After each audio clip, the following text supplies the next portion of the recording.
Tu es enceinte, félicitations. Et tu as mal au dos. Je suis désolée pour toi. Et qu'est-ce que tu peux faire? Eh bien, on va comparer deux outils qui peuvent aider ton mal de dos à partir à diminuer ou à se stabiliser. Salut, moi c'est Anne-Marielle Tinkler ou Anne Madoula.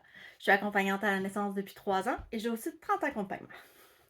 Alors, deux outils. Le premier outil, c'est la ceinture de grossesse. Ça a l'air d'une grosse bande élastique avec des ajustements sur le côté, de couleur magnifiquement beige. Et ça peut vraiment aider. Elle doit être ajustable, elle doit être juste assez large, pas trop, et elle ne doit pas écraser le ventre. Donc, si vous avez votre ventre ici, elle doit aller en dessous, ici et ici, pour supporter le ventre, et non dessus pour pas écraser. On ne peut pas la porter pendant le sommeil, donc ne dormez pas avec, s'il vous plaît. C'est recommandé de ne pas la porter plus que quelques heures par jour. Et hélas, une fois que vous avez accouché, c'est pas vraiment utile. Parce que votre ventre a vraiment changé, il n'y a plus de bébé dedans. Deuxième outil, un rebozo.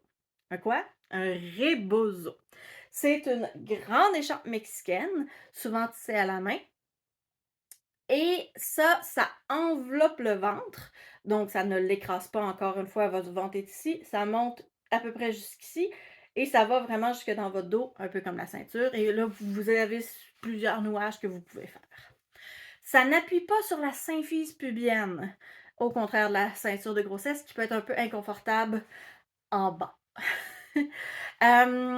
Le rebozo est utile en postnatal parce qu'elle peut se transformer en écharpe de portage ou même juste en châle. Donc, elle a une vie un petit peu plus longue. Elle aussi, on ne peut pas le porter pendant le sommeil, donc ne pas avoir un rebozo et dormir. Et pas plus que quelques heures par jour, c'est aussi la recommandation. Troisième outil, petit truc, faire de l'activité physique pour renforcer les muscles abdominaux et du dos tout au long de la grossesse. Parce que souvent, si on est de côté, on sort les fesses, on marche en canard, on est tout croche, etc. Et c'est là que les maux de dos apparaissent. Donc, avoir une activité physique avec des mouvements adaptés pour la grossesse, le prénatal et le postnatal, exemple du yoga prénatal, ça va vraiment aider à diminuer les maux de dos et tous les autres maux de la grossesse.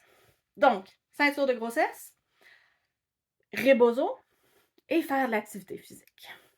Si vous voulez un petit guide gratuit, je vais le mettre dans la description quelque part, je ne sais pas encore.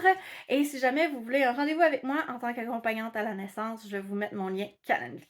Bonne journée!